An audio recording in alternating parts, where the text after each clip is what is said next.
Good evening, everyone. This is the regular board meeting of May 15th, 2023 of the Board of Park District Commissioners for the Lake Bluff Park District here in Lake County, Illinois. Our meeting at 6:30. May I have a roll call, please? Commissioner Greenfield? Here. Commissioner Lane? Here. Commissioner Raymore? Here. Commissioner Reeder? Commissioner Walsh? Commissioner Weber? President Beeler? Here. I know it looks a little odd with only getting 4 of the 7 commissioners here, but I just did want to say we have a number of commissioners who give school-age kids. We unfortunately fall in May, and this seems to be the time of year when sports teams, competition, and everything else draws other people away. So with family as a priority, that's why we have a quorum of only 4 tonight rather than more than that. So I'll ask first for approval of our agenda for this evening. So. Second. Roll call, please. Commissioner Greenfield? Yes. Commissioner Lane? Yes. Commissioner Raymore? Yes. President Beeler? Yes.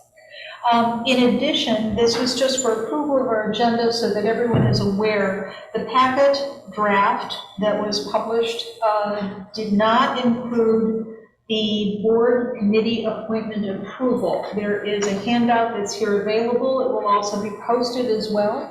It doesn't affect our agenda, nor does it affect what we do for the packet for the Open Meetings Act. Just wanted to make sure that everybody does have a copy of that as an insert that we're going to put into our packet for this evening. Okay. Next, we move on to statement of visitors. This gives anyone who attends our meeting tonight, either in person or virtually, the opportunity to address the board about any business regarding the Lake Bluff Park District. We do not have anyone physically here in attendance. I will ask, as always, do we have anyone on Zoom who would like to participate in the statement of visitors? There are no guests on Zoom. Thank you. On to the consent agenda. This is the compilation of the minutes from April 17th, 2023 from our regular board meeting, the minutes of May 1st, 2023 from our committee of the whole board meeting, the invoice for ACH payables for the period of April 7th through May 5th, 2023, and the purchase cards ratification of same. Before I ask for a motion, does anyone have any questions, changes, comments on everything you see before? No? Okay. Marcia, I just have one note to make. This would be on the May 1st, 2023 Committee of the Whole meeting. And this would be on page 23 under New Business with Grants and Planning Update. The second sentence from the bottom where it says the Park District has the 2015-2019 Strategic Plan, 2022 Citizens Land Use Plan, and 2 committee-wide surveys, rather than which would all help provide necessary information, which all need to be updated to provide necessary information. Which will need to be updated, yes. Okay.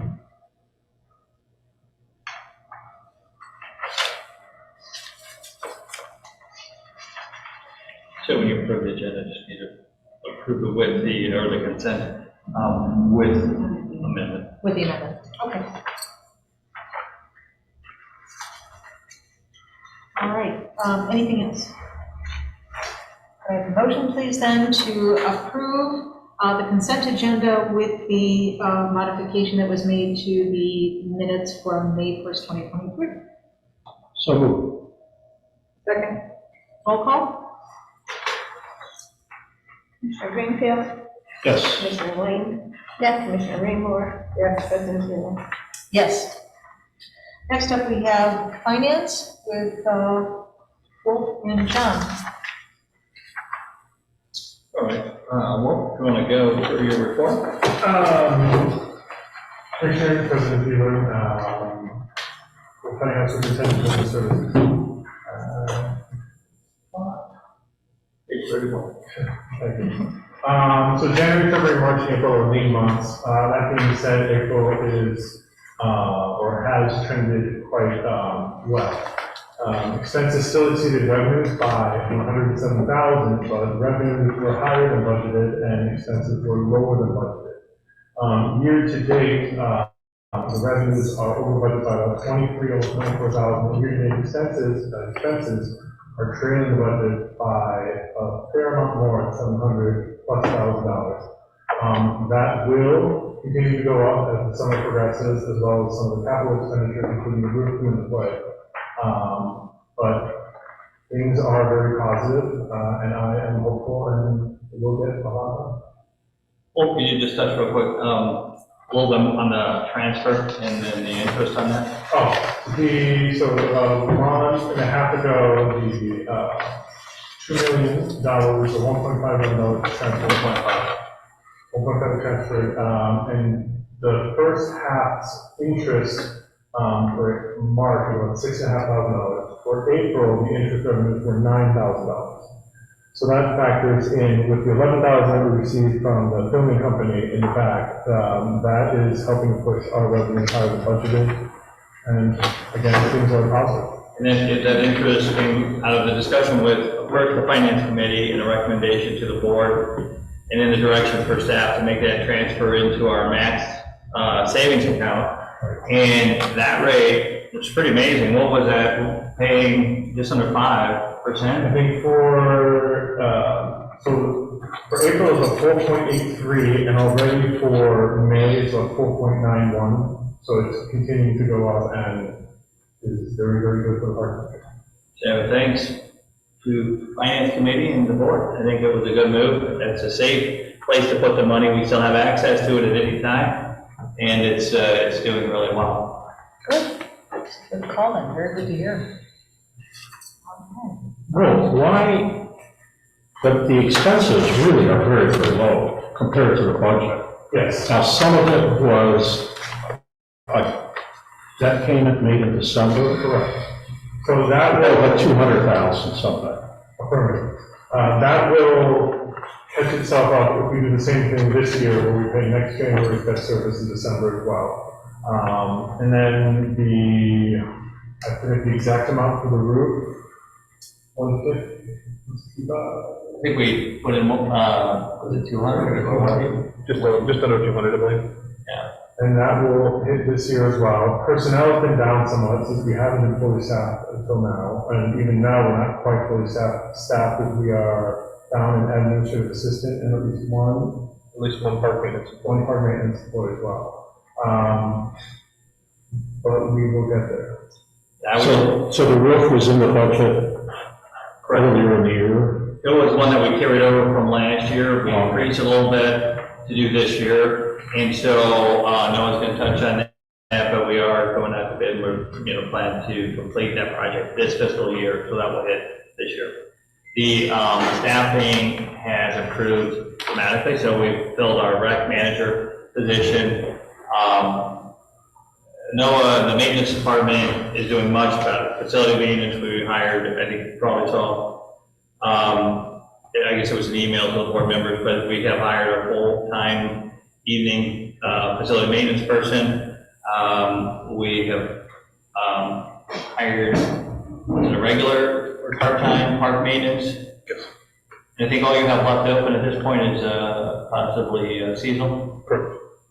So the maintenance is in much better position, and Jim is just getting ready to go crazy. So he's gonna hire more than 100 for day camp, for the beach, and the different programs.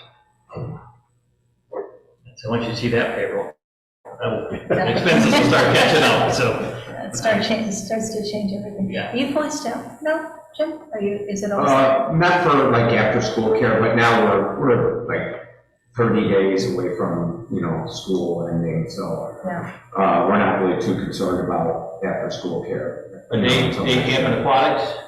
For summer, Yeah. summer, we have all lifeguards hired.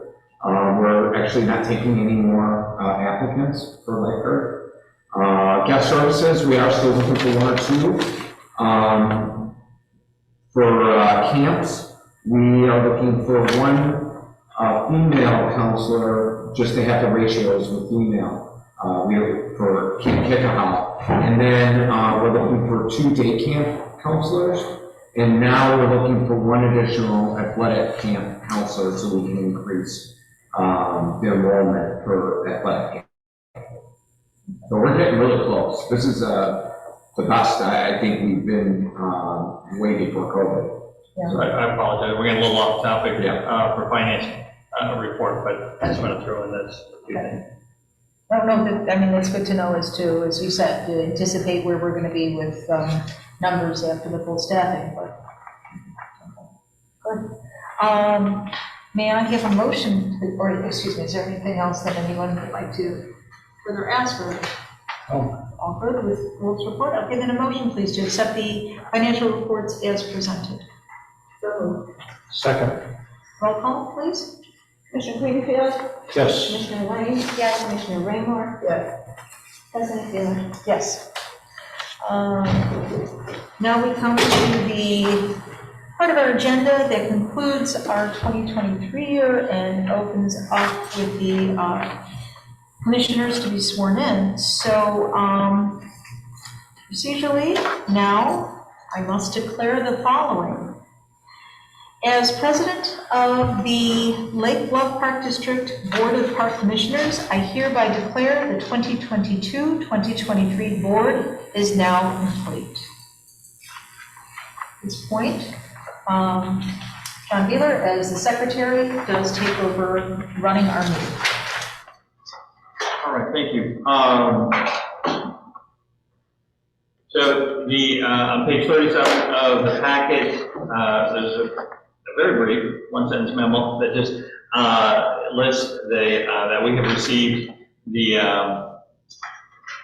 consolidated election canvas report from Lake County for 2023. That is located on page 38 of your packet. And so those, as you can see, there are the three incumbent commissioners, Jennifer Beeler, Paul Greenfield, and Emily Lane, have been reelected, according to the information that's been provided by Lake County. With that, on page 39, we decided to do the oath of office for those reelected board members. So we have one for each. Those will start on page 40, and we just ask that you each read the oath, and then we'll move on to the next one. You want us each to read this individually? Yes, please. Okay. Move on. The first one on page 40, I will go ahead and start. I, Jennifer Beeler, having been appointed to the position of Commissioner of the Lake Bluff Park District, do solemnly swear or affirm that I will support the Constitution of the United States and the Constitution of the State of Illinois, and that I will faithfully discharge the duties of the office of Park District Commissioner to the best of my ability. Thank you. And for Commissioner Greenfield?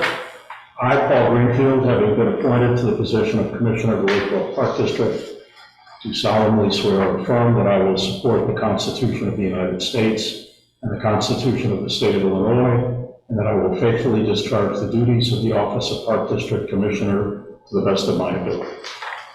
Thank you. And Commissioner Lane?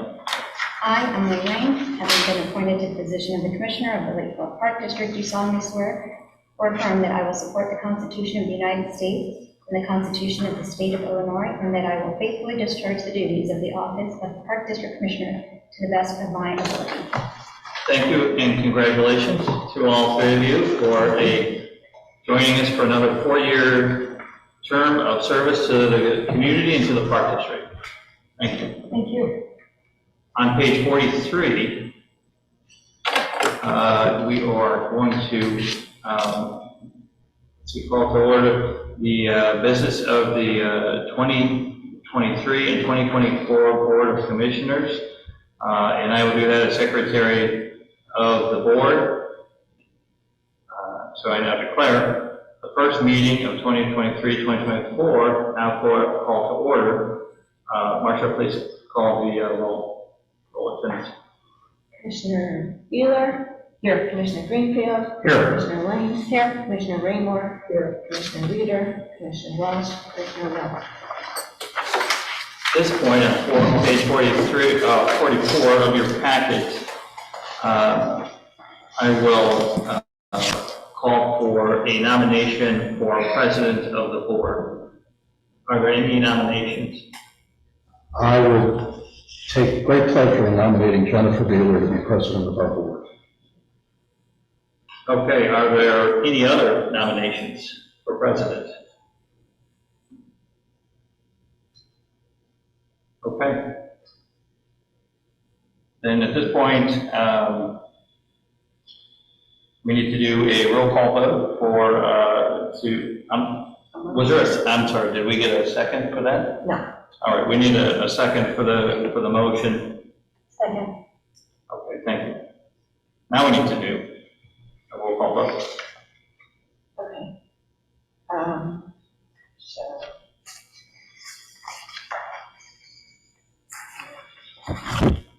Commissioner Greenfield, Yes. Commissioner Lane, yes, Commissioner Raymore, yes. Still Commissioner Beeler.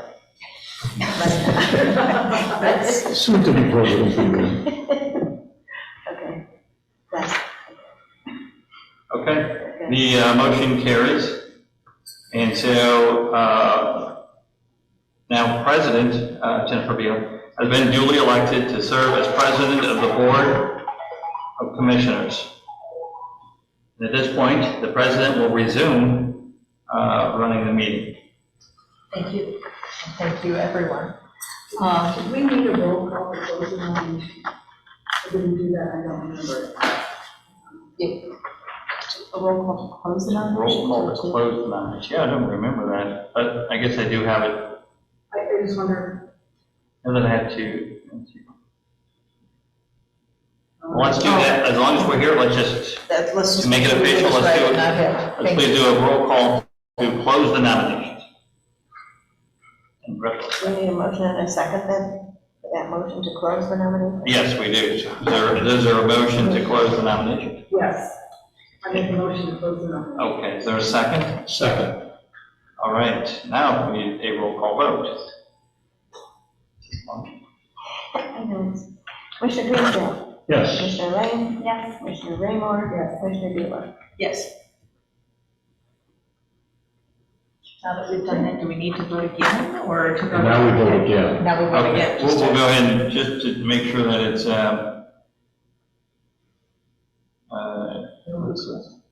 yeah, nobody questions it.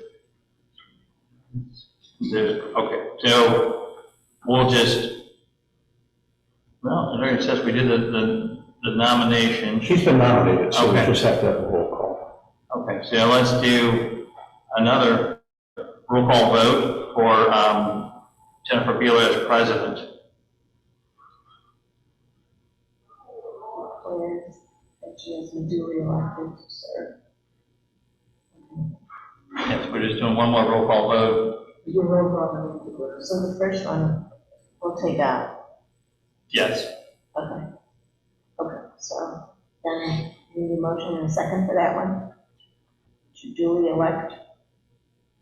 No, I think we already had a roll call, I mean, the motion in the second, so we'll use that. We're just gonna do one more roll call to be sure. Okay, so Raymore.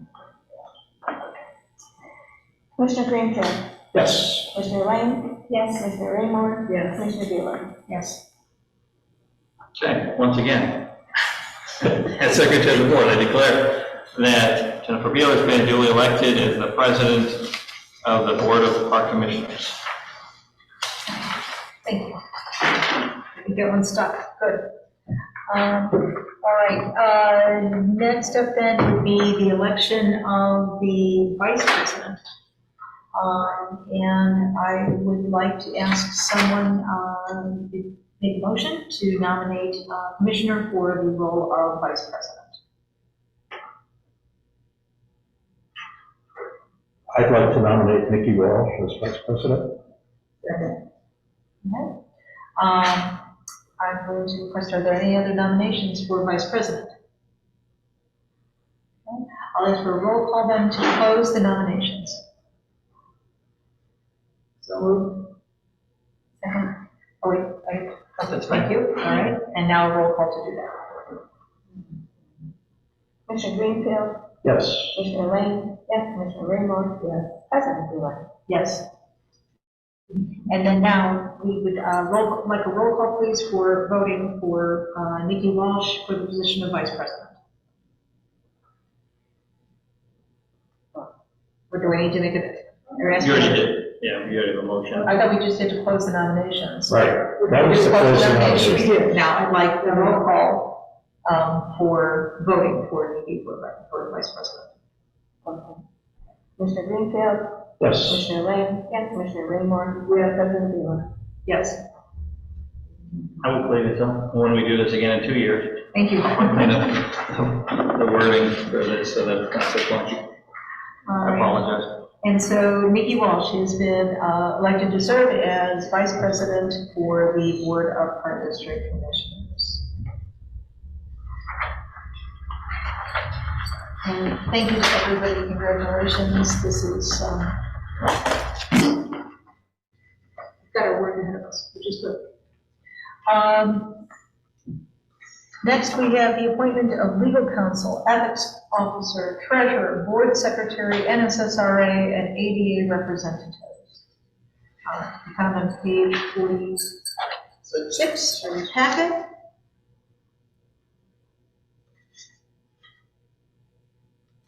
I guess I'll just go ahead and recite what we have here.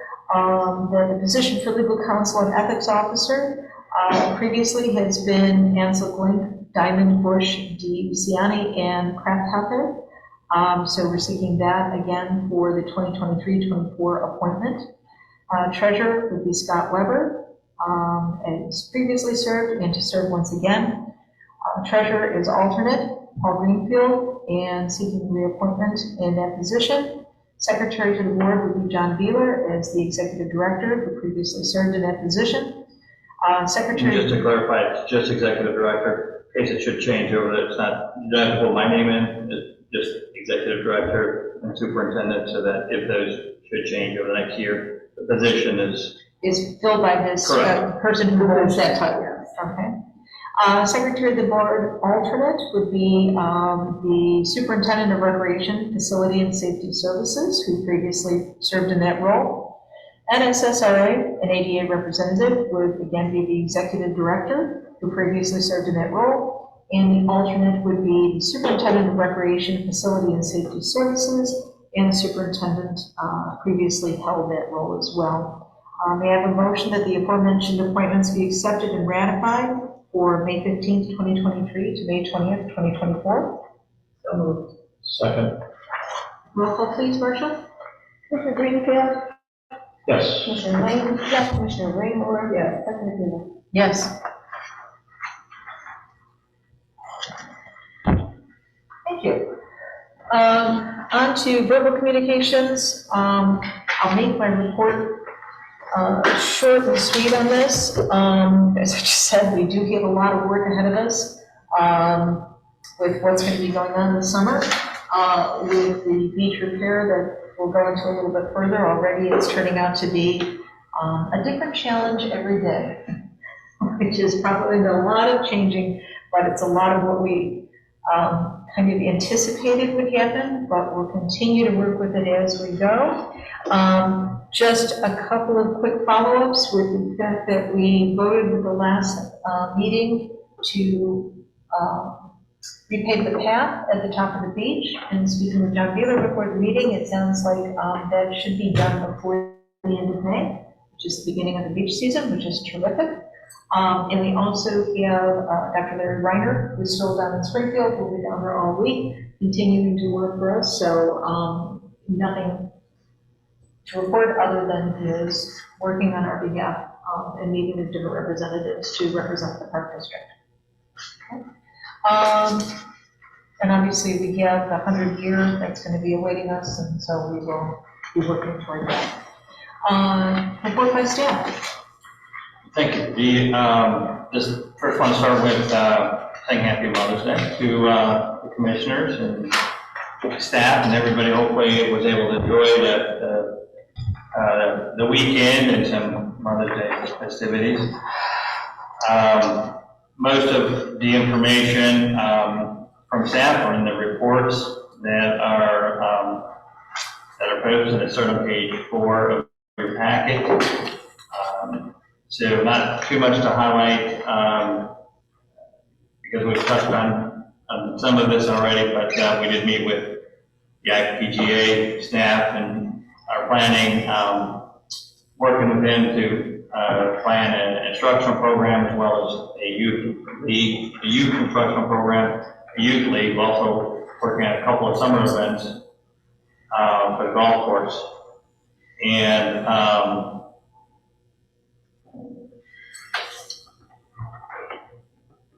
so I think that is been all that I have for my report, and I'll ask the other superintendents if they have anything they want to highlight from their reports at this point. The only thing I included in this report that's a little different is I wanted to include camp members at this point. Everything that's gray, that I highlighted in gray, those are sessions that are actually closed. We are going to reopen some athletic camp. We're going to increase that to 25 if we are able to hire, which we feel pretty confident, another counselor, so we have the ratios. But like I said, things are coming up pretty quickly, and we look forward to a fantastic summer. Unless there's any other questions regarding my board report. Just probably a silly question, but would you explain what EN and WL are? Enroll and wait list. Thank you. Yeah, I'll put that next time. I'll put a footnote. That's fine, I just couldn't think of what it was. And that's really commendable that you have a wait list on a number of these things. Yeah. I mean, that shows the popularity of these programs. Are you hearing from any, folks as they enroll? What brought them here? Well, you see Camp Kickahow, like session 4, 19 kids on the wait list. We'd love to get them off, but we don't have the capacity in the classrooms. And when we moved it from artesian to the preschool, which was a great move, so we could increase the enrollment, and now we've exceeded that. I don't hear too much other than people I wish I would have enrolled a little earlier, but most of those 19 kids are hopefully going to go to day camp. Some are already probably enrolled in day camp, and they're trying to hold the spot. But most of the feedback we've received is positive, and our numbers show for that. And you can start with a priority registration for residents. Yes. So, yes, that's important to know. Yeah, no, that's good to know. Again, congrats on the $3,800 net profit on the preschool. Yes. That's quite impressive. Yeah, fundraiser. Yeah. No, from part of me. Yes, we are working with Architectural Consulting Group, ACG, out of Barrington. They put together the draft plans for the roof revitalization for the gymnasium. We posted in the Tribune last Thursday for the bid packets to be available. The bid pay will be available on the 18th of this week for contractors to pick up and look through, and then we'll start receiving.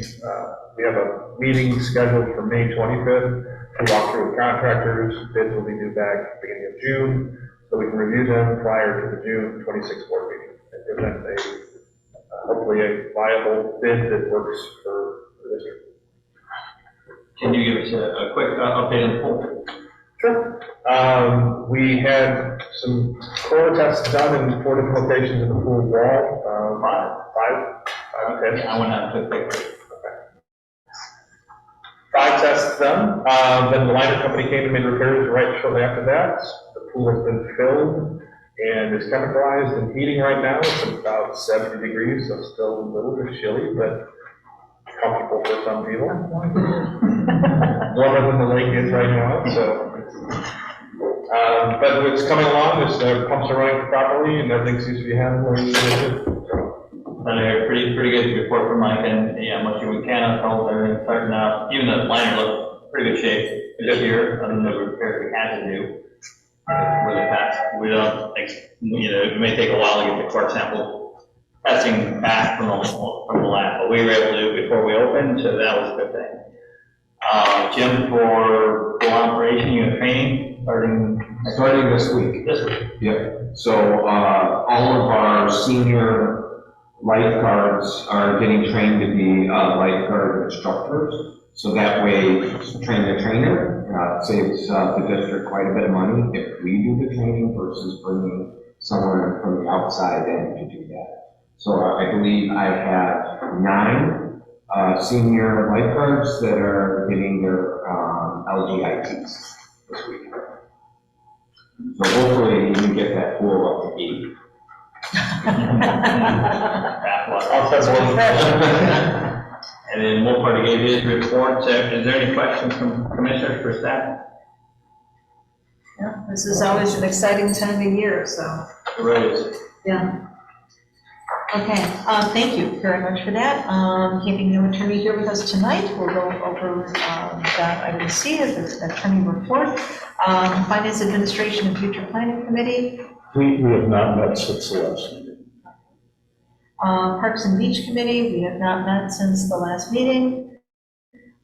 Facilities and Program Committee, Have not met since last meeting.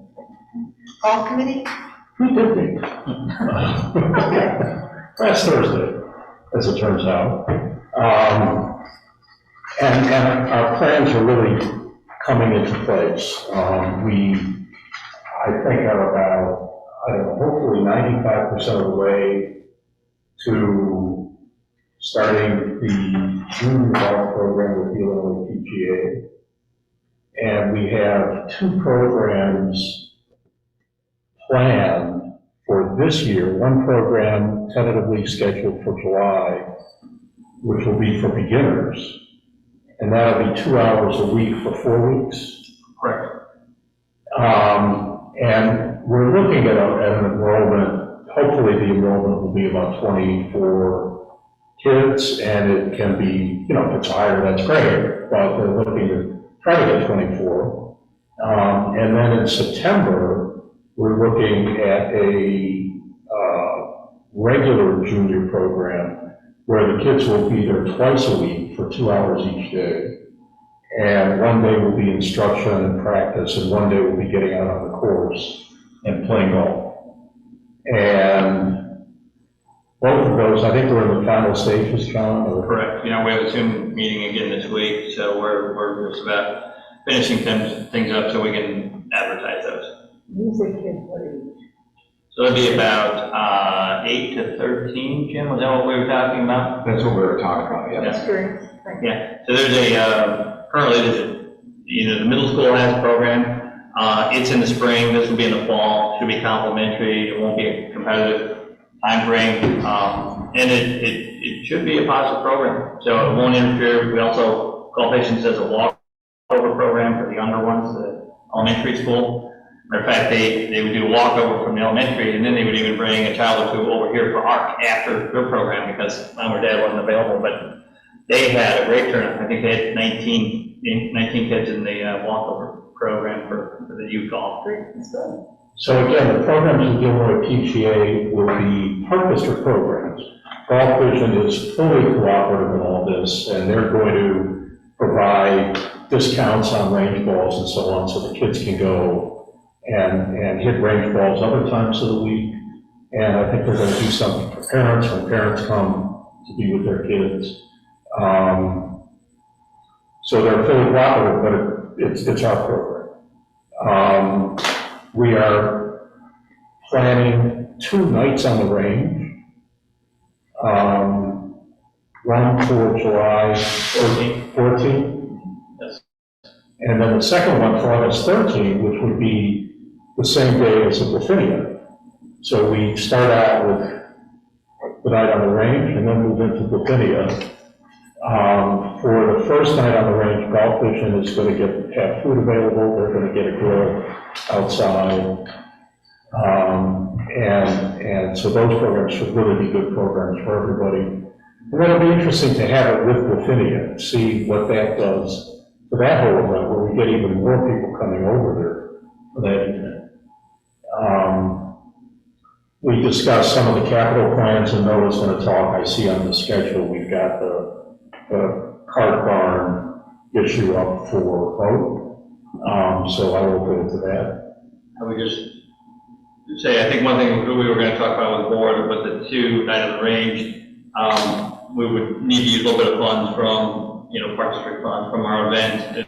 It's already budgeted. We didn't specifically budget for these two events because we didn't know about them back in December, but we have an events line. So we would like to take some money, to help pay for these, to make sure that these two events are covered. And I think we're not really talking about a lot of money. So we'll have a little bit more specific information for the board, but it's something that I think, we just wanted to mention to the whole board, or at least who's here tonight. So that was the basic thrust. We had a good discussion with Golf Vision about the golf course and what they're doing there and how they're going to be taking care of it. New carts are going to be coming in. Emily was very excited because they announced that they've got new hamburgers this year. Yeah, I think the other, almost as exciting news, they have hired a new person at work is a manager at the clubhouse. Right. So they are scheduled probably about, they should start in about a week. So it was a very positive meeting, and we're seeing these programs starting up, and we're going to continue working with them to improve the operations and improve the food and beverage service and really get it up to the level where we think it can be and should be. Emily, do you have anything to add? So, I think that's a great, you just made me think. I think really everybody should go over there and, just have a meal and so that you can report back on how it's doing. And Chris and Sarah, right? So Are really excited, and they talked about how they have taco night on May 5th, and I think it's really a good thing. So if we can also, as commissioners, go over there and just, have a meal and report back, I think that's a good thing too. Yeah. I think they're going to bring back the burger nights this year, and maybe a 9 and dine, and so 9 and wine, but so with some kind of food special. So they have some good ideas. They used to do a 9 and wine, and then the big discussion is, should it be wine before the 9? I think that's up in the air. We decided that we're going to dine and wine, so why not just call it 9 and dine, right? No, it was a good meeting, and I'm excited because there's a lot of new, just energy, and Bob is very excited. And so we'll see, I think, and we got the campus photos up there, so please walk over and take a look at that. The pictures in there, they're beautiful. They're different art from a local artist, Michael, what's his last name?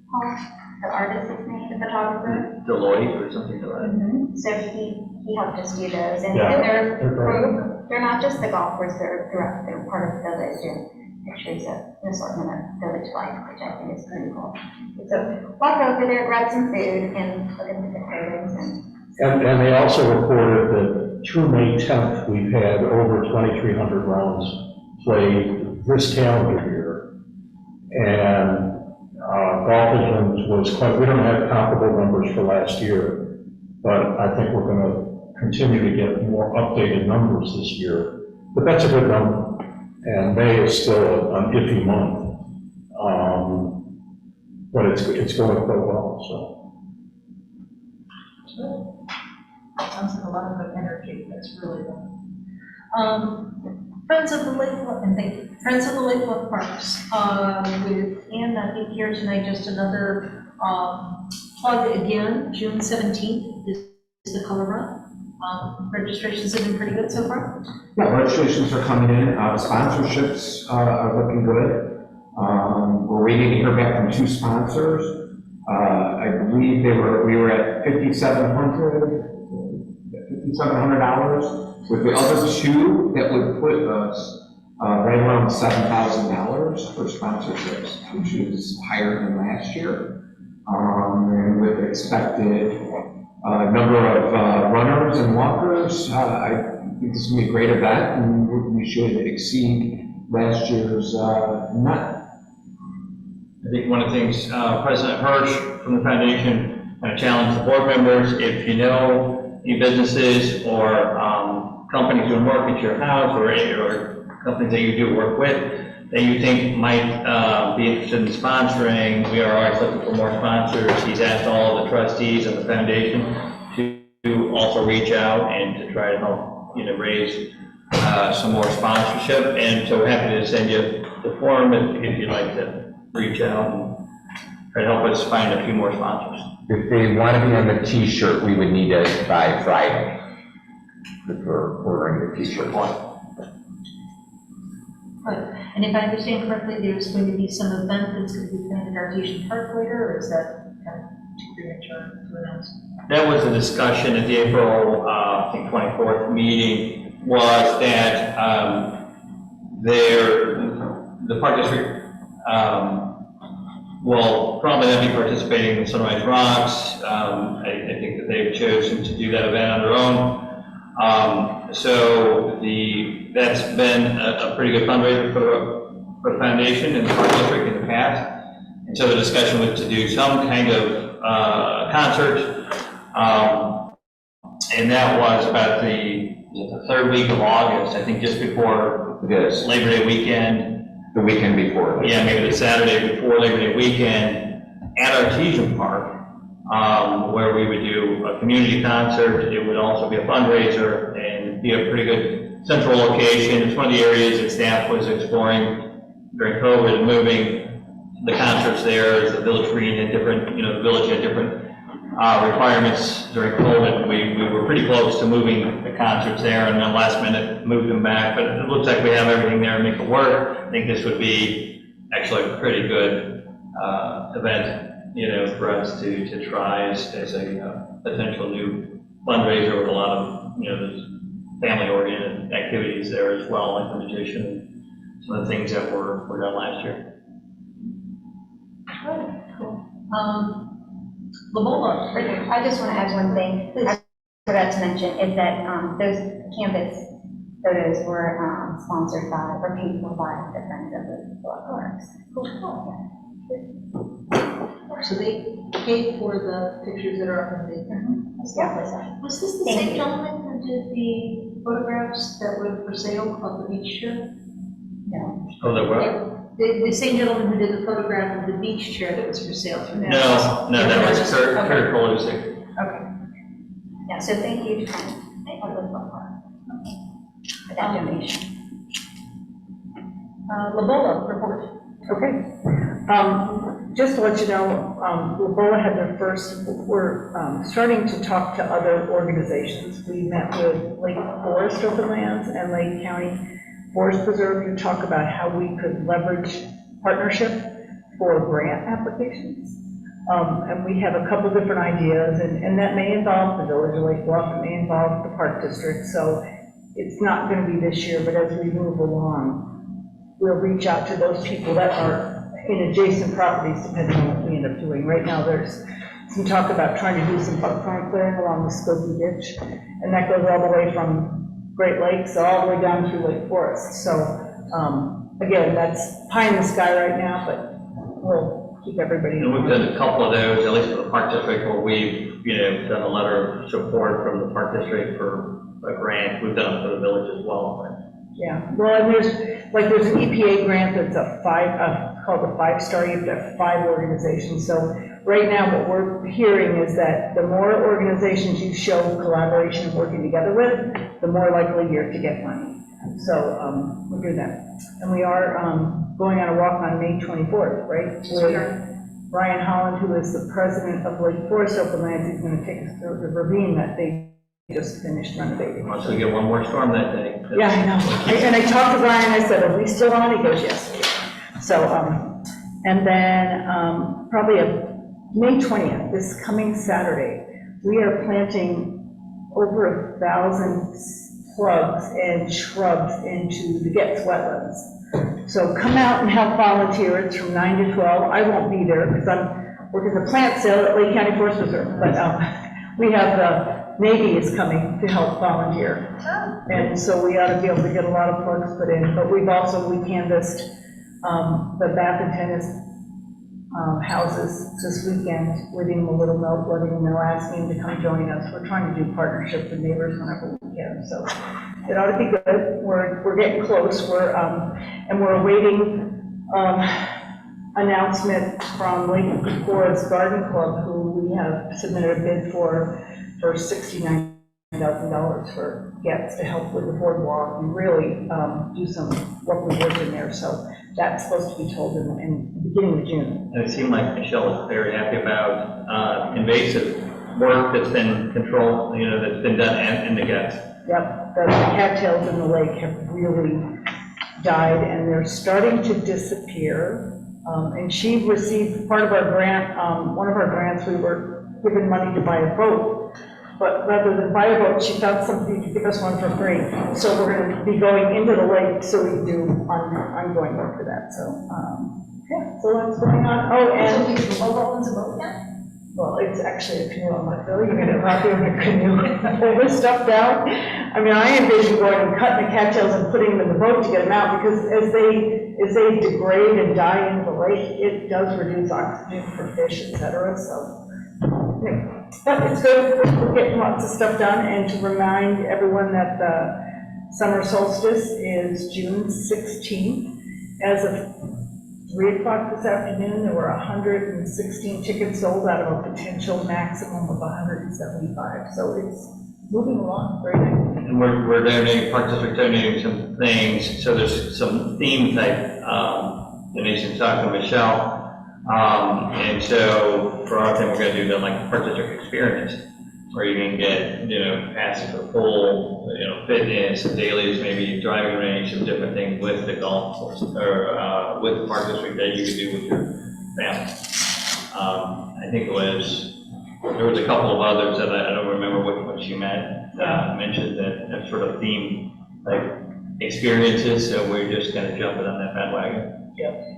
And then I was just going to mention you're looking for a new home, so we're working with LeBeau, and they're losing their current storage facility, so we're working with them for Noah to accommodate potentially some of their equipment within his building there, and then as far as chemicals and some of the equipment, and I'm not sure where was the other, some of it going to Village potentially, or maybe to, They've worked out, they should be able to store a lot of stuff in an enclosed trailer that they have, and they'll park that at the Skokie. Some of it will be with us at our facility if we work out the agreement between the two organizations.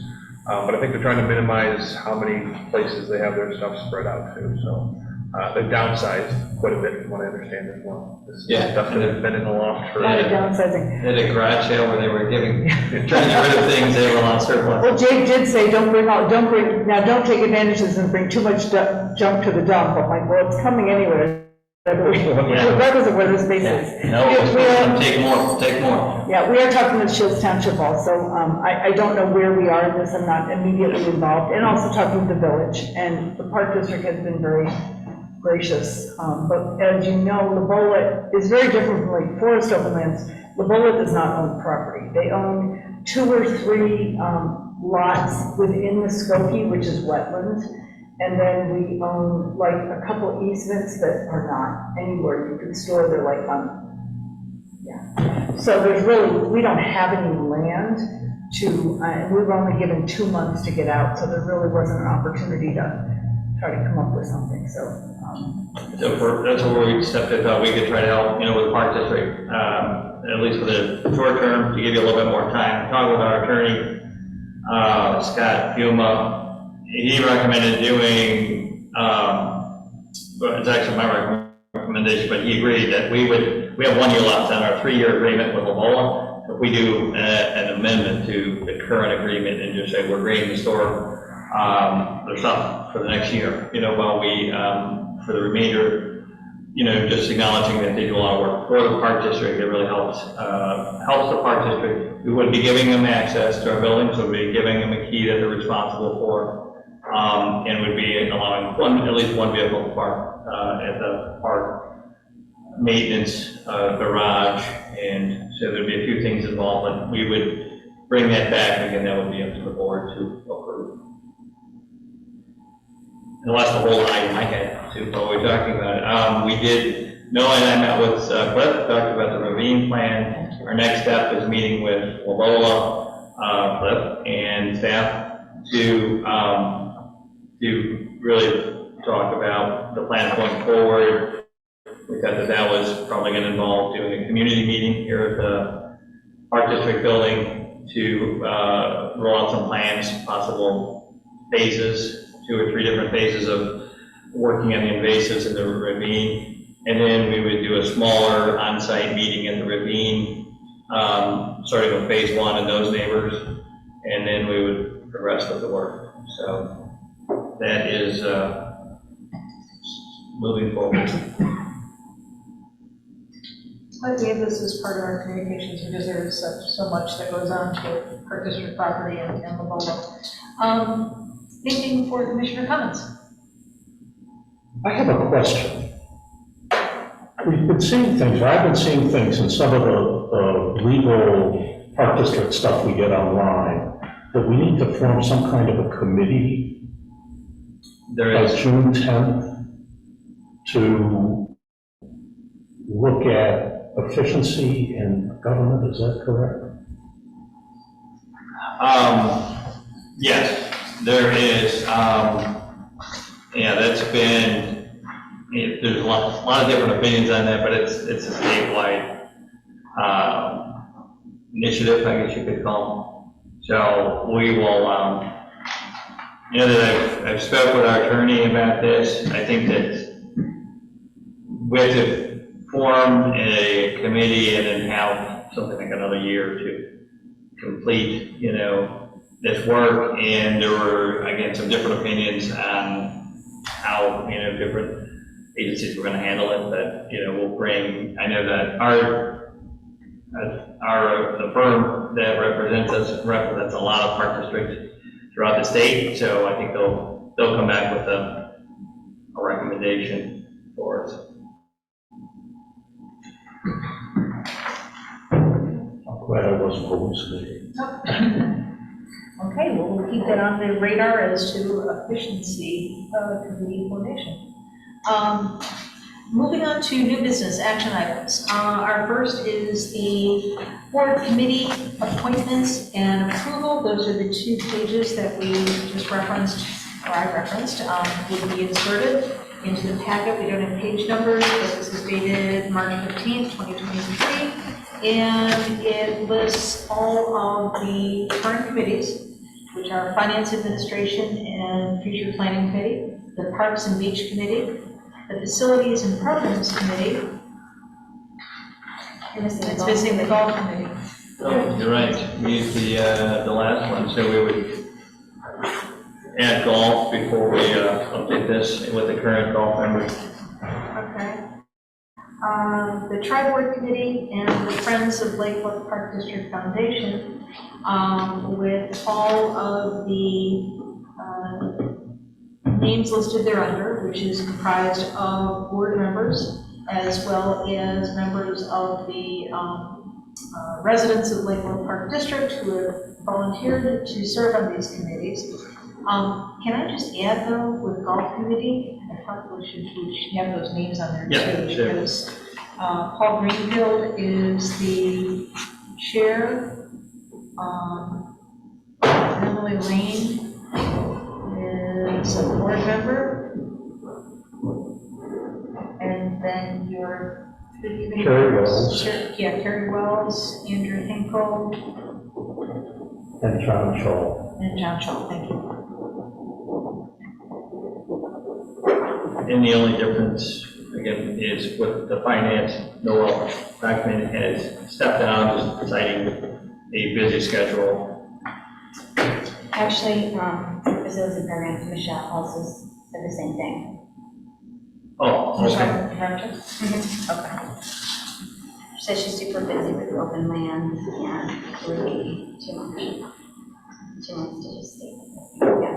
She said she's working 60 hours.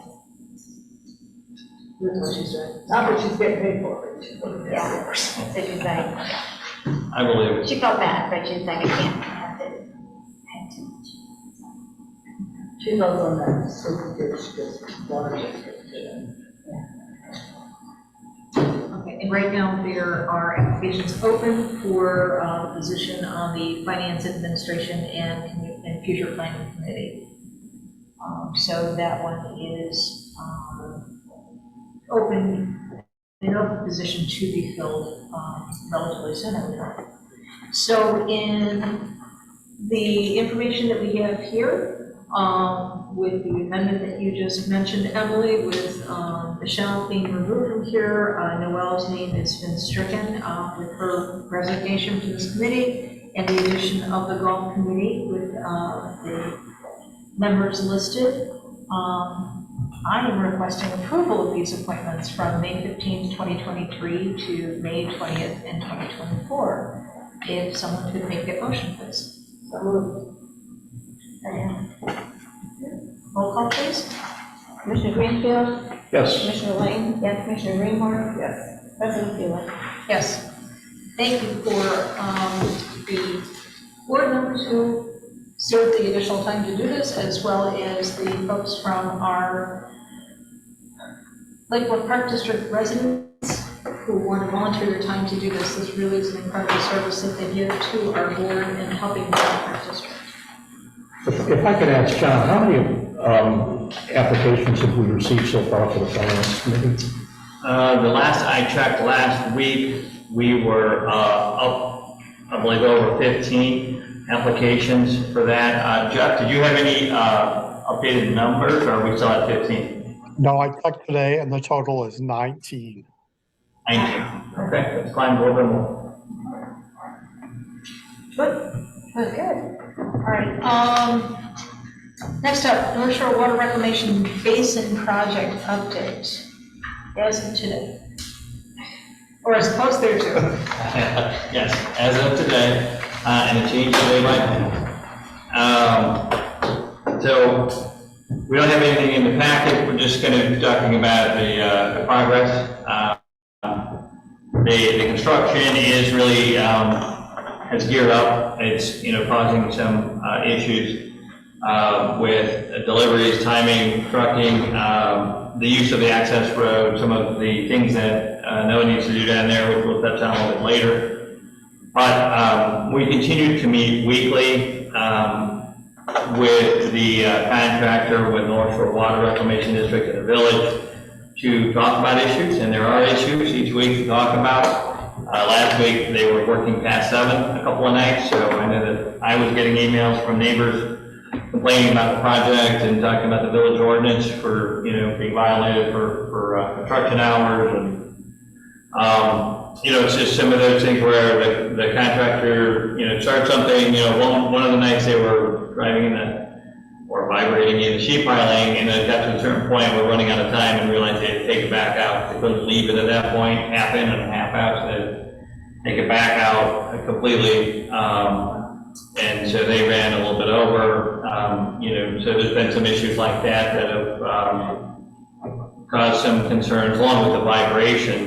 So it's a different process that they're using, where they're drilling holes and then they vibrate the sheet piling, and it's 50-foot lengths of sheet piling going down to protect this 35-foot hole.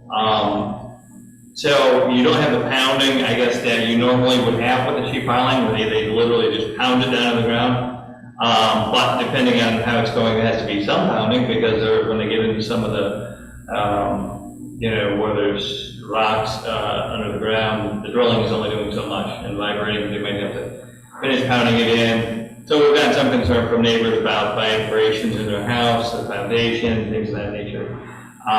They said, given the distance, and the difference in elevation with those houses, that you might be able to feel it, but it's not enough that it's going to affect those foundations.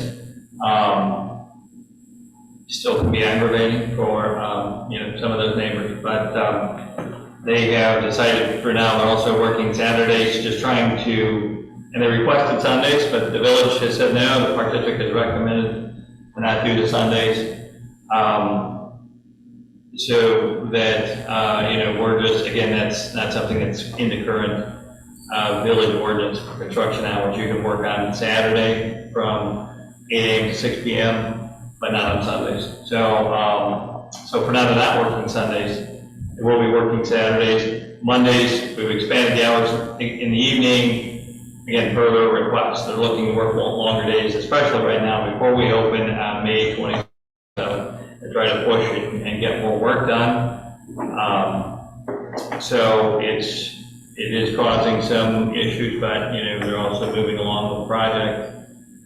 We'll continue to work with the contractor. I think Noah's done a very good job of trying to coordinate and do this delicate dance down there of, bringing in sand, doing, the concrete debris removal, coordinating the installation of the church or the temporary tent that's down there. So we're moving along. There are some, some challenges along the way, but the project's moving along. So. Are they saying Saturdays after May 27th or Saturdays until May 27th? I believe that was until, wasn't that, I think even the longer days? I think so, but Saturdays? We'll find out at the next meeting if they request to go even farther after that. I would anticipate, based on the current timeline, that we're a little behind, so they probably will request. We'll see how that goes. Yeah, I've made a recommendation that they don't work the Saturdays if possible, between Memorial Day and Labor Day, when the beach is open, we have our operation going. And then after that, they can resume, the later hours or the Saturday hours. They did say originally it said August. At this point, they said at the last meeting, it's looking like maybe early September, which would be better for us, that they would want work potentially 12+ hour days when they start doing the concrete pours, because once they start, they really have to keep the concrete going for these pours. So those would be some longer days. But I do think that we were going to get a break from the longer hours and the Saturdays during, other than here and there, as they may need to finish something up, they're going to let us know. So we're still waiting on a master schedule that hasn't been produced yet? Correct. And we're at this point asking for, weekly schedule so we can know week by week what's going on and when they might be working a little bit later, or when there's excess amount of truck traffic that day for sheet piling deliveries or whatever it is, so that we can try to communicate that as clearly as possible. And it's difficult because it changes not even by the week or by the day. It's something that they'll tell us, and it'll change, due to weather or due to some other aspect of the delivery. So it's really hard to try to keep up to date and accurate information on our website. We do have our communication specialist, Cindy Fletcher, who's assisting and doing a great job. She's jumping in and working a lot with our signage and our messaging, and I think as that gets really into a routine, and the project is into a little better routine, I think it's going to be beneficial. Now, John, you're saying we. I assume that's the royal we, and it includes North Shore Water Information District and the village in that communication program? Well, all three are doing their own types of communication. As far as the communication specialists, they're hired and paid just by the park district. So they're working with us and doing it on our behalf. And so that. When you talk about vibrating and the houses being upset by the vibration, that's really not a park district issue. Correct. We've asked them to put that out on their website, through the North Shore, Notify program. The village has been kind of concentrating on construction traffic, and some of those concerns. But we've asked North Shore to put out those sort of, information about that when they know it's going to be, a longer day or more noise or more vibration, something that's affecting those neighbors. I'm gonna have to check, because I know I signed up, and I haven't gotten any push notifications. Yeah, I think they've sent out about 3 Yeah, I've or got so it. since the start, but it's not very detailed information. Did the park district get emails from residents about the noise? Yes, I received some. One was a former commissioner. I did. I forwarded to Drew and to the contractor and to the engineer for the project and everybody involved, the director of engineering from North Shore Water Reclamation District. So they're seeing these complaints. There were multiple neighbors that, you know, I was communicating with during our project, and they even said, I know this is a park district project, we're just looking for answers. So I work with him and try to provide the information, but I also provide that feedback back to the group, so everybody's aware that they're, you know, concerned about the vibration of the house, the working past 7, you know, some of those different things that are being brought to us. And I'm a little confused, there's no master plan? That's confusing, you always,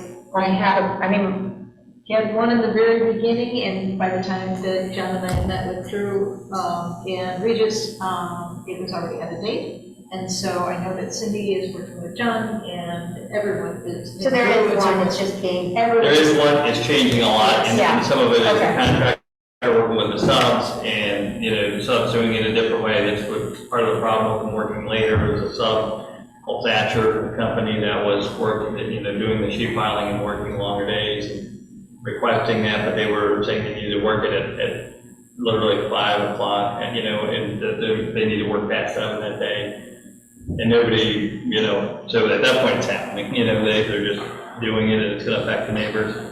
So we forward the feedback or, you know, negative, you know, questions or emails. So they're trying seeing to do it. those sheet piles by a certain time then? There's a date for that to be completed. I would assume so. I haven't even seen the It time. would be on that schedule that we haven't received, but they are. And it sounds like it's supposed to be before Memorial Day weekend? I think they're trying to get a lot of that done before then. There was also concerns, you know, from the contractor that there's footprints in the job site, they can see that there's dogs getting in there overnight, or people in some cases walking in. As you can come down the bluff from the backside, the fence does not cover that, because you have a pretty sure bluff, but they're getting concerned about, you know, as they dig the hole deeper, the dog falling in the hole or potentially a person. The good news, you know, is that our evening security has started at this point. Yeah, they started Friday evening. So they're from 7 PM to 1 AM. We'll have that's our normal security person that we have down there. But, you know, again, if it's kids goofing around in the middle of the night, you know, that's something that's a little harder to catch and control. They talked about putting some cameras in just of the site, you know, to, you know, if they can monitor what's going on, but I know that's kind of an ongoing challenge. Also, people walking on the rocks around the site, so they might do some additional fencing. I was one of those people when I was trying to get good pictures of the construction. We got some really good pictures from Commissioner Walsh, who was out on her paddleboard. There's some really interesting pictures, and as her, you know, comment was that it's when you can see from the lake all of the different types, you know, the crane and the backhoe and all these different types of equipment, you can see what a dangerous operation and site this really is. So we've had some incidents where dogs have gotten in and they've had to shut down equipment while they're trying to round up dogs and get them out. We put out a few social media posts about keeping your dog on leash. You can take them to the dog beach and take them off leash there, but not at the regular beach, roadway. So that's something we struggle with almost daily. I know I sat down there, Noah and I were there walking, I think Thursday or Friday morning, and I asked there were 3 people that were walked up, they had their dogs off leash. I asked them to put their dogs on leash. One person left, and one person put her dog on a leash and then let go of the leash.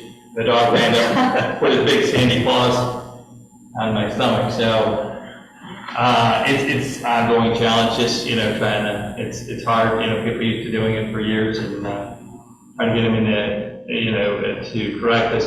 habit, it's not safe, you know, to have the dogs running around loose, we're working on that. How is the dog, sales, pass, the dog pass? Dog tag? Yeah, Jim? How's that? Dog tag. Dog tag. yeah, resident versus non-residents, is it Yeah, bigger than normal, or? Oh, non-residents, we only get like 4 or 5 of them. It's pretty expensive. It's like $350. Yeah, that's expensive. Yeah. I can get a report on how many. I was just curious, if it Yeah. was like, I don't just have that. since there's so many dogs, like, are Yeah, people that's buying good. their tags? Good question, we could follow up with an email to the board. And I know somebody was asking like, oh, can you have, like, you know, like, Forrest bring their dog? And I'm like, yeah, you just have to pay for a pass.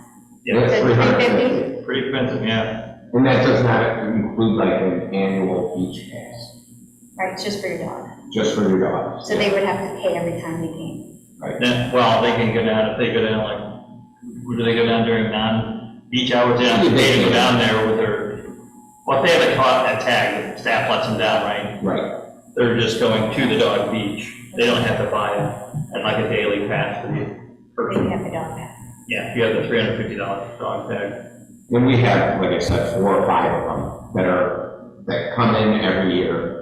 But I'll get a report on. But they like we it. sold. So the people, the 4 or 5 that do come, they like using it. I'm sorry. The 4 or 5 residents that do buy the pass, which is pretty, Non-residents, yeah. yeah, the non-residents, they do like it. Yeah. They're repeat. I was in, There's one that lives really close to the beach, but is in Lake Forest, and he buys it every year. when I was in Chilla Park, my office manager used to buy one every year. This was her favorite place Here? in the world, to come up here with Oh, their really? dog to Lake Bluff. Well, it was labeled, what, the 54th most famous or best? Secret. Secret. Secret. Not most famous, Yeah, secret. secret. And that was when you bring up a good point, since you brought it up, we should talk about it. That is, you know, a very positive article that came out about our beach being ranked in the top 100 to 54th in the country. Notably for us, that's the top beach in the state of Illinois. That it has been, you know, come back as, you know, online survey. So we're, you know, really, I think it's something that the Park District should be proud of. It's something that we know it's a beautiful natural beach that the Park District has taken care of for years. We know it's a priority in the community. 2017 community survey pointed out that it's the #1 amenity that's in the community. So I think this, you know, the timing, you know, of a third of our beach being closed this year due to the project, when we're, you know, tooting the horn about how great the beach is, you know, a little awkward for the timing, but I think it's a great article. I was interviewed today by a reporter, Dan Dorfman, about the article, and that he's working on, that you will probably see over the next, you know, the next couple of days come out. He was trying to finish it up this evening, so. The problem is it then is no longer a secret beach. When CBS picks it up and advertises it, yes. I mean, We did. if we go back to the project for a moment, please, away from all the glory of the article. When you say you've asked that they limit hours again from Memorial Day to Labor Day, will they do it? They generally will do it, and they just say that there will be, again, depending on subs, material, if there's rainy week coming and they want to push to finish something up, they might work till 7 o'clock instead of being done at 4 or 5. They might want to add, you know, some Saturdays, so it will kind of depend on the weather, but they've heard our requests, and, you know, they're. Do we have any financial liability for that if the project gets delayed? So they are asking them to not work certain No. times? We do not. Are you saying, is there like a fine for the contractor if they? Yeah. No, what there is, but it's nothing to do with Park District. That's between the owner and the contractor. So the owner is the North Shore Water Reclamation District and the contractor. So the village or the Park District does not have a means, you know, for the contract to fine them if they go over, but North Shore can. But it really is in everybody's interest, including the contractor, to try to finish it as soon as possible. But that's where the interplay comes in, it's our responsibility with being the beach owners, that we have to make sure that we're not contributing to any of the delays, such as the dogs getting out or people walking on the beach access road and cement trucks are coming down. So we have that responsibility to make sure that we're not contributing to any of the delays. Would we be contributing if we asked them and they agreed to not work on the weekends during the summer? I mean, is that something they could? We asked them. Could be contributing, because they're adding those days in the interest of trying to speed up the project to be done on time. Because they started 5 months late. But they'll, might, No, it's because when they had their permits issued.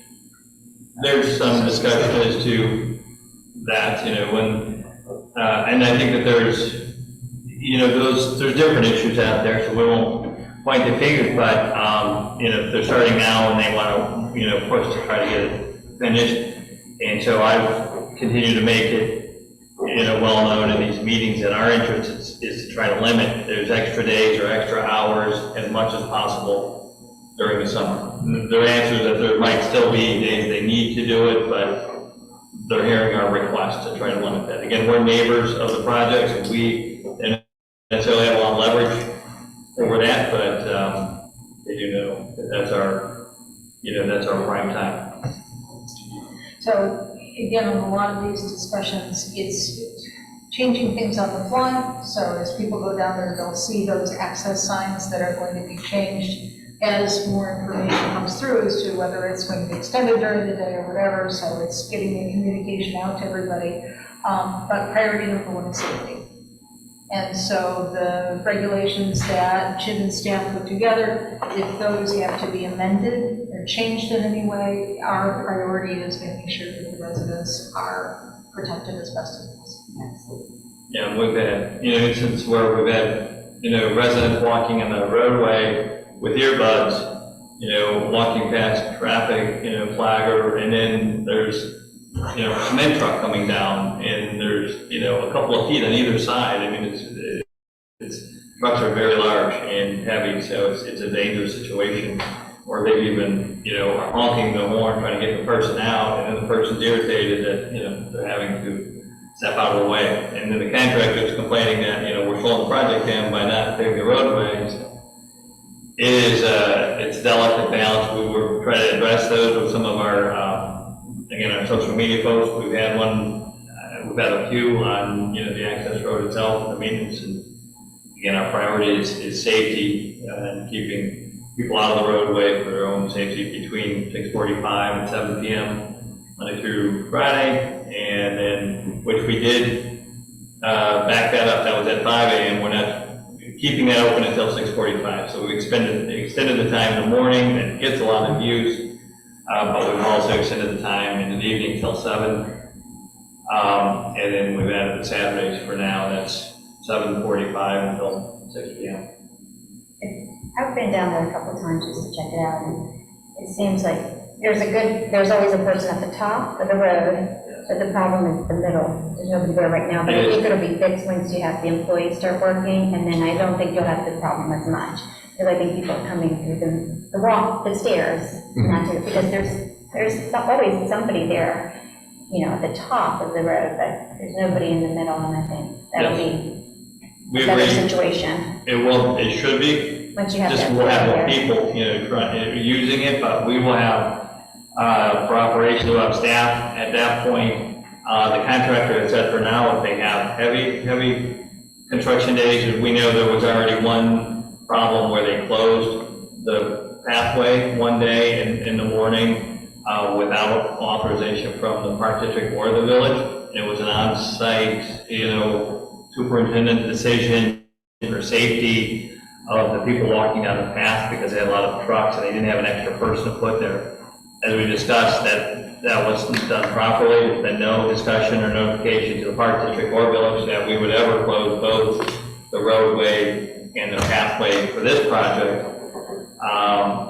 And so they it was easy to ask for forgiveness for them. They did it, and, you know, afterwards, said that they would next time schedule to bring a person in to put at the midway point as well on a really busy day until we have our own staff, and maybe even after we have our own staff, that they know we have a lot of trucks that are going to be up and down that day. But it will help once we get our staff out there. And that won't be for a few more weeks. Our staff will be there on weekends, starting Memorial Day weekend. But then, June, the first Monday that they'll be working the full week will be June 12th. Yeah, there really needs to be someone at that middle point that is contractors and because they're Yes, just coming out. I mean, they're like literally people just coming, and then the ladies up, there's, you know, the person's up at the top, and it's just too far away, the distance. I've mentioned that because, so instead of the park district hiring somebody to be out there, which we've hired our communications specialist out to try to help with this, that you know, that When she was out there, she was telling me. either, she's been helping a lot with that, so I've asked whether the village would participate by putting, you know, like a crossing guard type person there, didn't need to be a fully, you know, officer. Didn't really get any response there. I also mentioned that, you know, the contractor or North Shore could provide someone, and the contractor is saying they will on heavy, you know, traffic days.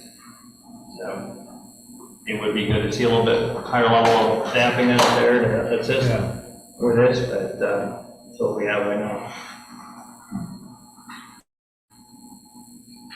Going to Sunrise Beach 2023 operations. We, you know, we've touched on this a lot of times. We just like to keep it on the agenda. If there's any questions come up, we know, and to let you know, it's always on our mind. We're talking about it weekly.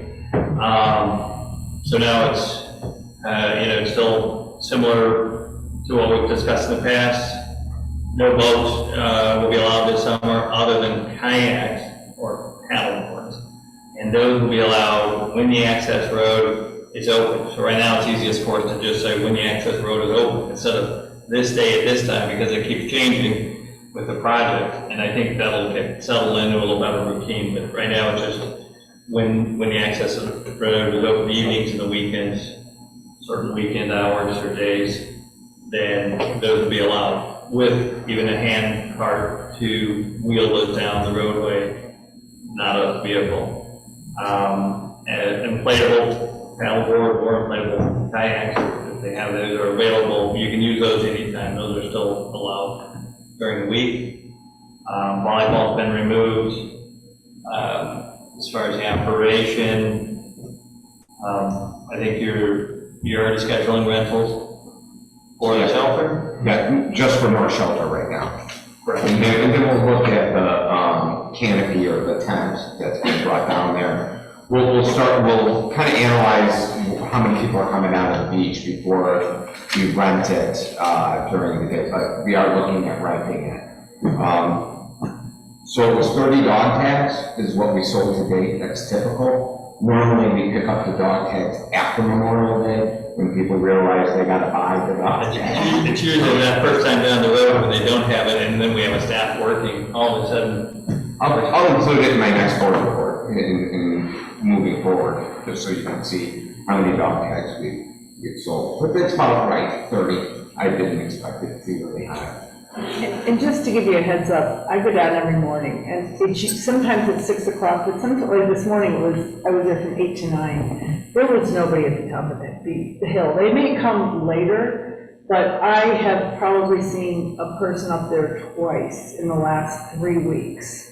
So I'm letting you know, because it might become a staffing issue for you if they aren't doing it as the summer progresses, that it gets busy, but. You did say on busier days, and I've noticed, and I've gone down about, usually about 8:30 when I run down there to check on things, that person has been there pretty consistently when I've gone at that time. What time are you going down? I go anytime between 6 and 9. Today I was there 8 to 9 and I didn't see anybody. So, and I park on Scranton and then I walk over Center, so I go right past the top. But I'm just letting you know, because at the end of the day, I just have a feeling they'll end up covering it if no one's there and there's someone there. We do as part of our operations. So Jim, you can tell a little bit about your gate, what is it? The gate manager? Gate manager. Yes, so typically, well, this year, a little different with the conversation that took place both at the Parks and Beach Committee as well as here, that we are bringing in 2 staff members a half an hour early. They're going to go down to the beach, they're going to check for all the non-residents, any non-residents on the beach will be asked to go back up, just like we discussed, and they will have to pay to enter into the beach. If you're a resident, if there's nothing, we'll check them in, we'll count them. Those 2 employees are a guest service associate and a gate manager. So we will have a gate manager that will be at the top as well, they'll float between the platform and on top to help let in the ATV, assist with anybody else, any questions, and open up the gate. Other than that, our regular staff will be down at the beach from 9 a.m. to 7 p.m. And then we have a night manager besides the security from 7 to 10 is the night manager. So they can also assist, and by then there should be no construction at that point, unless they are not telling us. So, but that's our staffing for the beach for the summer. And then we'll have an ATV driver for the church that they pay us for. So we provide that on Sundays, and that'll start this Sunday. And as John mentioned, the security, they already started. They're here every day now, from 7 to 1 a.m. And they will be on Thursday, May 25th, I believe is the graduation for Libertyville. And I don't know if you're aware, but I never knew this up until about, I think it was 2019. Lake Bluff Police Department notified me that every year the seniors who graduate, they do like a lock-in that night. And then their tradition is to come down to the beach, 200 to 300 people, for watch the sunrise. And I guess it's very chaotic and disruptive to the neighbors. So we have provided our security to be at the beach at the top for the morning to prevent that from happening.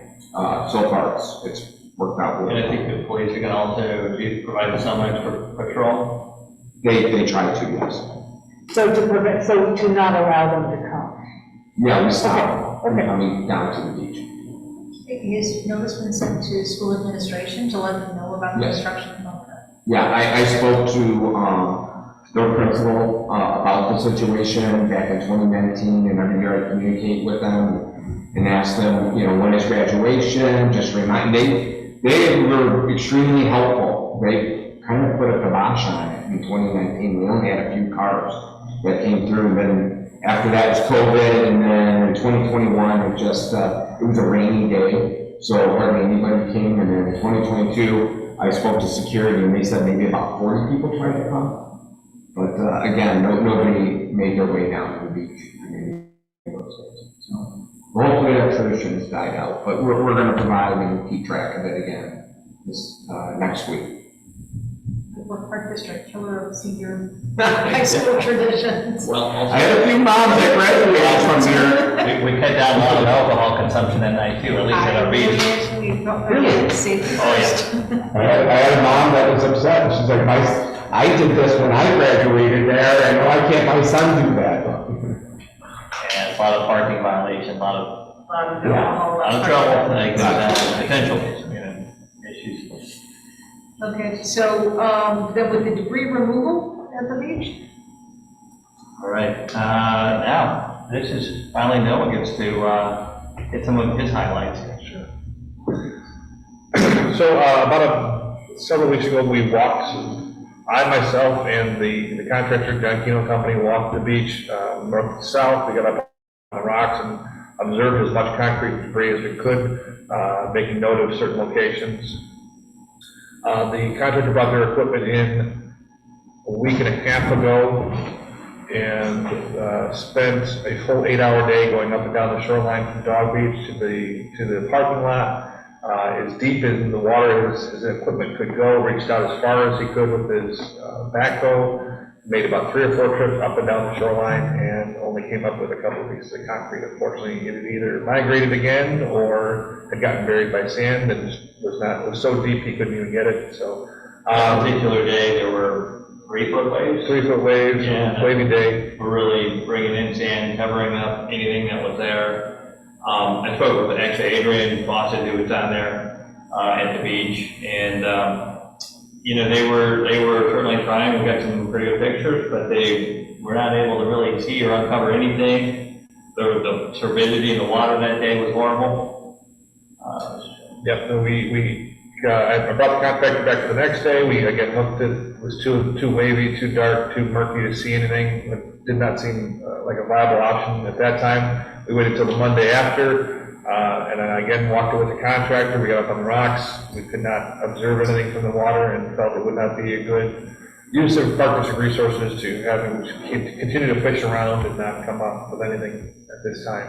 So we decided to stop the project. I'm happy to look at it again in the fall if that's something that we wish to do, or put this again on our budget as a yearly process every spring along with sand nourishment to continue to look at rocks and things like that. We can continue to budget for that if that's the board's wish to do that moving forward. Just didn't feel like it would be a good use of Park District resources at this time, since there was very little recovered and very little visible from the shoreline or from up above looking down. We just could not see anything, so we tried to stop. I think it was just unfortunate timing. You know, if there had been a calm flat week, you know, where the water was much more calm, I think maybe they could have gotten, you know, quite a bit of debris, but, you know, unfortunately, with the timing, and they tried to wait till the next week, and still, Mother Nature is doing what it'll do. We can't control it, so, you know, too much sand, I think, washed in, covered up, and so we'll have to see if we want to do it again in the fall. The board approved it for 3 days, and it was about 22,000. For the 3 days, had we needed it, we used a day and 2 hours, with probably invoiced around $7,000 to $9,000 maybe. For that work that was done, so we'll still have money available if we want to try it again, but it would probably be something we do at the end of the season, not while we have our beach open. I think you'll get input from people when they're in the water, and because, you know, this stuff moves. In the wintertime, there are pieces this big, and you could literally stand up and almost get out of the water on them, but they're gone. Yeah. And I don't know if they're really getting covered, I don't know what's happening, but, you know, we're recovering. We leave them on the beach. Yeah, we see that. This big with rebar, and that's the big concern, and that and little kids tripping on rocks, but you tried, and you did what you could do, and. Yeah, and we had discussed this back in the fall. We chose not to do it. I think it was maybe Parks and Beach Committee member, George Russell, that agreed or maybe recommended. I think he'd recommended not doing it in the fall because of the winter storms and the movement of the debris. That might be a waste of money to do in the fall, and then by spring it's back or whatever. So we held off. We tried it in spring, but we just didn't have, you know, successful timing. I guess I'm curious, we haven't done any of the revetment work north of the beach, and I'm not aware, you guys know more than I do, was there a lot of cement coming up on those beaches in previous years? Has it always been an issue, or is this? When did it really overtake the beach? Was it 19 or 20? I would say probably somewhere around that time frame, 2019, 2020. Yeah, that's pretty accurate. It seems to me that it has slowed down a little bit with the Beans property, the work that they did, and that very large revetment that they put in, but I don't know for sure. Yeah, I'm just wondering what changed. I don't have any metrics to other than observation. That was a comment by engineer Phil Weaver that their revetment should potentially slow some of that, you know, not the just the migration, I guess, of the debris onto, you know, into our Dog Beach area and then our other beaches.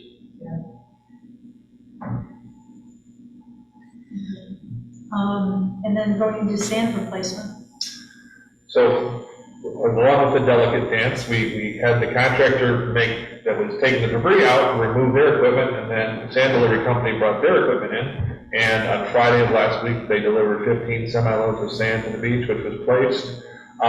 We utilized the sand that came out of the construction site itself. So the contractor piled it up on North Beach for us, since I had to come out anyway, and it saved them and allowed us to have some material. It wasn't, there was a couple rocks here and there in it. It wasn't horrible, but it wasn't what I wanted to spread on the beach. But we did utilize it moving to the dog beach area. That allowed us to fill in a lot of the dog beach with sand, skim out the bigger rocks that were the size of a basketball, at least, and then, so we could still use that sand in another area and help facilitate the sand replenishment in dog beach. And then we brought the 15 semis and did the rest of dog beach to the parking lot with those loads. Went well, got the contractor in and out successfully. Got the loads delivered and danced around the sheet piling that was coming in at the same time, or the contractor trying to get in and out, and we all had to play nice in the sandbox. Yeah, I think that was kind of a surprise, that with even the contractor, not knowing that the sub was gonna get 1 or 2 deliveries that day, right? It was a little bit of a surprise, but, And you had 15 trucks coming, so you made it work. I think it was really good success, and our beach looks great. If you've been down there, and we still need to go over with the groomer. That'll clean it up one last time to make it look really good, but we're also we put the buoys in today, so those are in the water. The guard chairs will be delivered. We're trying to do it tomorrow, as long as, again, we don't bump into the contractors and play nice in the sandbox. But, there was an issue with some glass that was found in a portion of the beach. I'd like to thank Commissioner Rainbow for bringing that to our attention, also picking up a lot of the glass. What was the resolution with that? So it turns out what had happened was one of the doors on the contractor's piece of equipment shattered. We don't know how, whether a rock got thrown off the treads of the machine and hit glass or something. We have no idea. I haven't got an answer necessarily from the contractor. Luckily, it is safety glass, much like their windshield is designed to shatter into tiny little pieces. Tiny little pieces, but they're designed not to be super sharp when they break, which is what the glass did what it was supposed to do. It does make it harder to clean up because it is tiny little pieces. So we're working with the contractor for resolution. They don't have equipment necessarily to sift it out, so we're probably going to do it ourselves and figure out a solution to the problem. We've done a lot of it hand picked up already. We had staff down the weekend on Saturday. We had staff again today picking up pieces of it. We're looking to the contractor to we're trying to find a resolution that works for both of us, but it might be a reduction in the cost of what we've paid, since we're having to do some of this work ourselves because of the glass breaking. So we'll get that finalized within the next week or so. Is it too fine for the beach groomer? Yeah, some pieces are. So what we may end up doing is like I said, a lot of it just guys in buckets and get it out the best we can, and we'll try to find some ways to sift it ourselves and get that section cleaned up before we reopen it. We've gotten it shrunk down to a smaller size than what originally was the area we identified. Or we can borrow Commissioner Raymor's sifter. I think you have it, Sam. Yeah, I had a really good one. The problem is you have to get the water to get the sand out of it. But these guys came down on the weekend, so kudos to you and your team, because they did come down and, look it off and check it out and see what was going on. I mean, I knew it was safety glass, but still, I don't know how dangerous that is. There was a lot of it. Thank you for bringing that to our attention. And they reacted quickly. No, I have a question. So how much sand did we put on that North Beach compared to like what we do annually in the past? So we typically bring in 30 semi-loads, which is about 660 tons. I only brought in 15, which is half that. The original anticipation was, we were told the contractor was going to pull out about 660 tons from South Beach, which would have been, obviously savings to us, not having to purchase any. I think they probably got more like a third of that, and some of it really wasn't usable, so that's why we decided to supplement with our own purchase this time. So it should be, what was it, around 8,000 for? The quick math of it is about $11,000. 4,000 this year, and usually we're somewhere around 16, 17. We budgeted 16, and I'm gonna work with the contractor or some sort of discount due to the glass problem. And so it was like around 300 tons, you're saying, then? Roughly. There's 22 in the semi, I think, 22 times 15. I was thinking you put it all in, I was like, ooh, it must look really nice, but 600. But We could have, but I also felt it would, well, I was hoping to get more time that was usable. And that would have been 2 full days. Yeah, that would have been 2 full days of trucking, which one gave me enough gray hair as it was, but 2 days of that might have killed me. do you guys update that on the, because there, I know there's, on the website, there's a history of it, of how much tons they put every year, just to make sure it's updated. I'll check and make sure I that, think I don't think we put it for last year. It's just a nice, like, data point to have.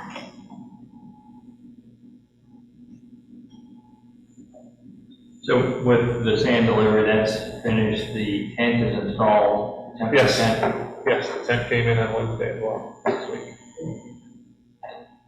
So we're getting closer. Now you can get your guard stands in place. That's, one of the last pieces of the puzzle, put the guard chairs in, we have just about everything else. Has there been an update on the ADA map that that Unity Church has ordered? One of the email communications from Tom Dickelman said they did have it delivered to them, and I sent Tom an email asking if he would like us to pick it up and bring it down there, or if they wanted to bring it down on Sunday for their service, and he was traveling at the time and said he'd get back to me, so. So once that glass gets removed, you're comfortable that sand's ready to go at this point, that it can be installed? Yep, ready to go. Okay. We did have a question, and I think that was from President Beeler about it was a question that she was asked on the beach, does the Park District own a wheelchair that can operate in sand? And Jim has informed me that we do have one that's located at the shelter there, that staff has access. So when our staff are present, we do have one that's available. So would you mind relating it to Joy, because she was one last week? Joyce? Yes, Joyce, thank I you. know where that came from. Okay. I thought it was a man. And I said the same thing to her, but she asked specifically about ADA I accessible. will have that into her, she cares about that. And we're still doing one service a day, what time is that service, you know? I believe it's 9 a.m. Okay, I was curious, I had to change for them. Yep, that's a change this year, which is good. It'll be difficult, because there's usually quite a bit of assistance with the ATV. Of course, it's just navigating. There shouldn't be construction on Sundays. We use the church service as another, reason not to do construction on Sundays.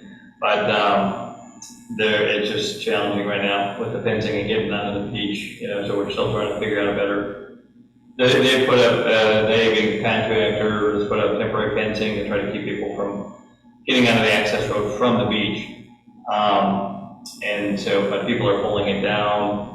Or when people need to get, even our staff, the groomer needs to get through there, it's back and forth. So once our ATV is going to be out there and making many trips a day, we're going to have to figure out some kind of barricade system or something that opens a little bit easier.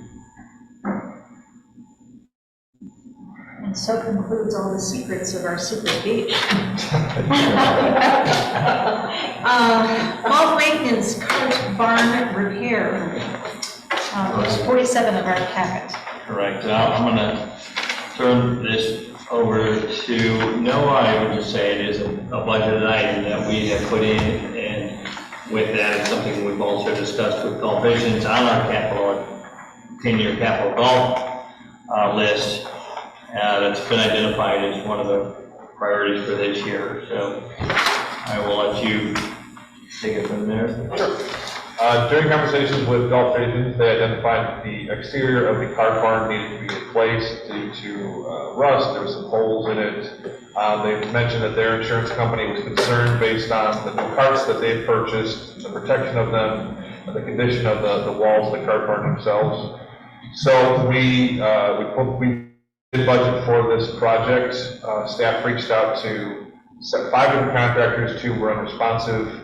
One was responsive, but said that This isn't the type of work they typically do. They do wood frame, not metal frame, so they'd have to make a bunch of changes to the building, would be cost prohibitive.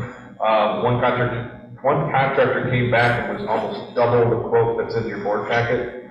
And the final quotation from M3 Developers was the best fit for the project.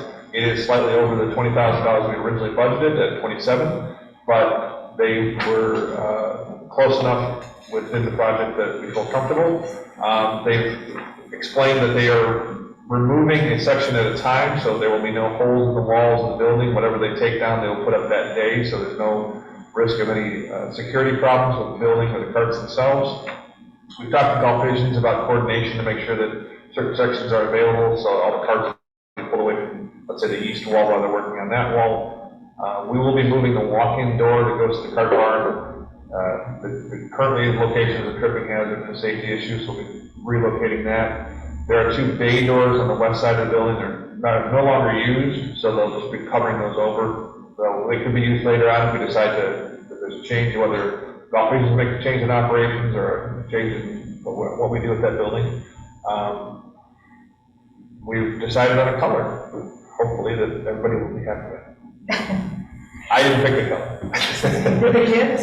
No, the executive director made the final decision with the color choice. We've submitted permit paperwork to the village, as this will be a permitted project. I anticipate we'll probably have to present to the architectural board review, because everything has to go to the ABR. And I have not heard back from the village yet as far as my permit goes. It's been submitted, but no response. You requested, or will be, a note, to waive, the village have waived the fee. Absolutely. For the permit. They've done that before with park district on projects. Depending on whether it needs to go through the ABR, that's going to take a little bit more time, depending on their schedule, their meetings. So if the board does approve this evening, it may still take a while, until we're able to complete the work, depending on that process with the village. And then once it's approved and ready to go, I think it's about 3 days worth of work. 3 to 4 days, yep. Should be relatively quick. We've worked with the contractor. We will provide the dumpster for them. The cost was better if we we'll provide a porta potty on site for them again. Our cost for these anticipated expenses was better for us to do it than the contractor to do it. This isn't subject to the village's fire sprinkler safety requirement? Those talks are still ongoing. And so either way, I mean, we'll be, if we need to do that in the future, that won't affect this. Like the roof isn't being changed, it's just the size and the work that we're doing, we can still do the fire suppression system in the future if we need to. Okay, but the village, when you go through this process, will the village tell you at that time if you need to, because that's going to. I do not know. Yeah, they could, then we'll be back. Got it, okay. Talking about that. The one thing, you'll see that in the budget, or in the memo here, that this $20,000 was budgeted, and coming in at $27,000, it's a little over what we budgeted. The fairway mower for this year was budgeted at 50. That's come in just a little bit under 41,000. So there was a savings there. And the cart path extension up to the driving range is the third item for the capital. We budgeted 10. It's probably going to come in, I think, around 6,000 or 7,000. So overall, $80,000 is budgeted. We're probably going to be under that with all 3 of these improvements. And as we went over at the golf committee meeting, if revenues from the golf course are what they have been for the last several years, then we would, the money that we would earn from golf vision would cover all of these capital costs this year. Yes, and they did bring another installment payment for the capital as the contract called out for. Without us, I don't even think we invoiced them for that one, did we? No, I had all 8 invoices ready to go, but I was a little bit tardy sending it to them for May, and They showed up at the meeting with the check in hand, so that was good. So the color says brown. What's the color right now? Just curious. It is, well, it's supposed to be green, but it's kind of a faded pea soup green. That's green, and the chemical building is white. White with black trim. Yeah, they both stick out quite a bit. And we were looking at, you know, so the clubhouses, and kind of brown accents. So we're looking at a brownie color that will hopefully fade away and be less noticeable. It's not the most beautiful building, so we're just trying to not call attention to it, basically. Interesting point, the carts, as they said, if it's still the carts that are in there now, you know, they said you can leave the sides open. If somebody takes one, it's fine. Because these are very old carts that they purchased from the park district. They're kind of on life support. The new carts that they ordered, they're expecting, was it June or July delivery? I believe it was June. June, and it's gonna have been almost 18 months since they placed the order until the delivery of those new carts. But those will definitely be a nice addition to the force. And I will ask, will someone make a motion, please, to hire M3 Development LLC to remove and replace the existing golf cart barn exterior aluminum for $27,069, and authorize as well Executive Director John Beeler to be able to sign the appropriate corresponding paperwork. So moved. Second. Roll call, please, Marcia. Commissioner Greenfield. Yes. Commissioner Lane. Yes. Commissioner Raymore. Yes. President Beal. Yes. Written communication, we do not have any attached to a packet. We did not receive anything through our comment line. As you know, you received copies of those as well as board members. So since the last meeting, we've not received any at this point. Okay, there we go. So a motion for adjournment, please. So moved. Roll call, all in favor? Aye. Thank you, everyone, for tonight. Congratulations again.